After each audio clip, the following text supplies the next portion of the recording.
falar de formação das palavras? Sejam muito bem-vindos a mais um vídeo, a mais uma explicação. E hoje a gente vai dar a continuidade de a gente poder estudar o que a gente já estava falando de morfemas, o que a gente fala de palavras. E hoje a gente vai focar em dois processos de formação de novas palavras, que é quando a gente tem de composição e derivação. Então, se você lembra ainda do que a gente já falou, de quando a gente falou de radical, quando a gente falou de afixo, vai ficar um pouco claro como você vai entender o que vai fazer com que a gente crie novas palavras com o nome que a gente está colocando nelas. O primeiro deles é o que a gente tem de derivação. A derivação é quando a gente adiciona, quando a gente vai criar novas palavras derivadas de uma palavra original, que a gente vai adicionar afixos. Porém, o afixo a gente precisa lembrar que ele é um sufixo ou um prefixo. O prefixo é o que vem no começo da palavra, o sufixo é o que vem no final da palavra.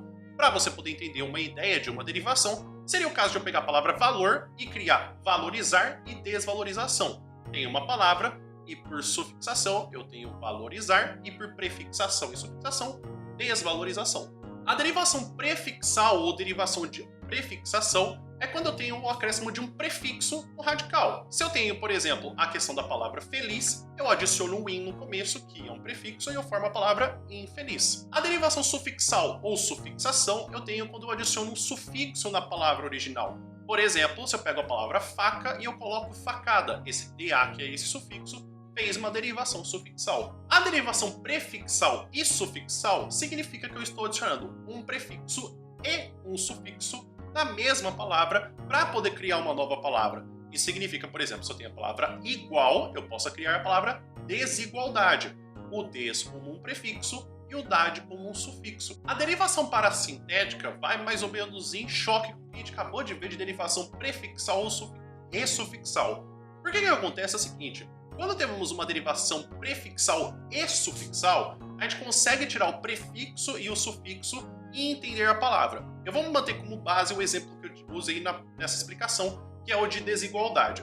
Se a gente pega uma derivação parassintética, eu tenho uma adição de um prefixo e um sufixo, todavia eu não consigo separar um desses prefixos, um prefixo ou sufixo, para entender a outra palavra.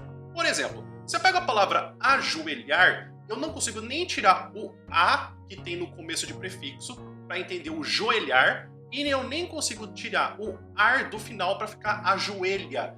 Então isso significa que quando eu tenho essa derivação parassintética, eu tenho uma adição de um prefixo e um sufixo, porém eu não consigo remover ou o prefixo ou o sufixo para conseguir entender a outra derivação. Se eu pego no caso de desigualdade, eu consigo tirar o des e eu fico com a palavra igualdade.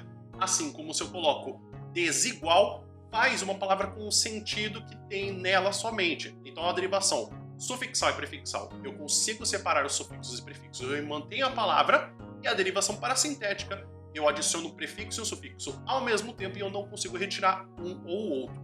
A derivação regressiva, ou se não a derivação deverbal, é quando eu tiro uma das letras da palavra e eu tenho uma nova origem de uma nova palavra. Como é o caso, por exemplo, de ajudar, eu tenho ajuda. Geralmente o que eu tenho nessa situação é quando eu tenho um verbo, e aí eu tiro geralmente a letra R, que nesses casos vai formar um substantivo que é dessa ação. A derivação imprópria é que eu não vou mudar nada dessa palavra. Então isso significa que quando eu tenho a mesma palavra, eu posso ter classificações diferentes. Como por exemplo a palavra morto. Eu posso ter tanto morto para designar um substantivo, o nome de alguma coisa, assim como um adjetivo. Então, nessa questão, eu tenho a mesma palavra, eu não mudo nada, porém, eu tenho a classificação diferente. E agora a gente acabou de terminar a parte de derivação, vamos falar agora da parte de composição de novas palavras. Para a gente poder entender melhor o que vai definir o que é derivação e o que é composição, a derivação eu tenho apenas um radical, então eu tenho apenas uma palavra, vou adicionando os afixos, então prefixo, sufixo. Porém, na caso de que a gente vai ter de composição, eu tenho mais de um radical, então eu consigo identificar mais de uma palavra naquela origem. Quando eu tenho, por exemplo, uma composição por justa posição, eu tenho que duas palavras são adicionadas nelas, com hífen ou sem hífen, e que eu não vou ter nem mudança da fonética dessa palavra. Por exemplo, da questão de guarda-roupa. Eu adiciono essas duas palavras e eu formo uma nova palavra. A composição por aglutinação, eu já tenho que as palavras são adicionadas, porém, há uma mudança fonética nessa composição, como é o caso de embora. Embora é a junção de em, boa, hora. Quando eu adiciono todos eles, eu tenho a palavra embora. Então é isso, pessoal. Espero que vocês tenham entendido, espero que vocês tenham gostado. Inclusive, você ficou com alguma dúvida, alguma coisa que você gostaria de saber, alguma classificação de alguma outra palavra que você não entendeu, porque nessa aula eu não falei especificamente de outros tipos de composição e de formação de palavra, que é o caso de abreviação, redução, siglonimização, onomatopeia, neologismo, empréstimo linguístico e hibridismo, porém eu vou deixar isso para a próxima aula. Eu acho que é mais legal ter uma aula mais específica para isso do que de fato colocar tudo na mesma aula. Eu acho que já são vários conceitos e várias regras que já funcionam para a maioria dos casos, e o outro fica um pouquinho mais específico para os outros tipos de composição e de estrutura. E se você quiser continuar me ajudando aqui no YouTube, você já sabe, você pode se inscrever, você pode deixar uma curtida no vídeo, você pode comentar tanto uma pergunta, um pedido que você gostaria de ver nos outros vídeos, ou até alguma coisa que você viu na aula que você não entendeu. E se você quiser continuar estudando, tem também o meu Drive aqui embaixo do vídeo para você continuar vendo mais matérias sobre a questão de gramática. Pode ser tanto de exercícios, tem de PowerPoint e PDF, e basta você acessar o link, ele é de graça e você já pode acessar.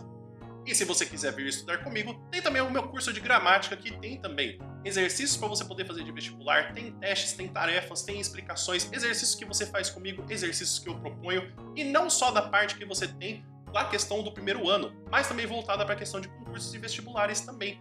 E o lado positivo desse curso é que você tem um acesso vitalício. Então se você comprou hoje, você não precisa pagar mensalidade. O seu curso é um acesso para sempre. O vídeo vai ficando por aqui. Muito obrigado por vocês terem assistido e a gente se encontra num próximo vídeo. Até mais!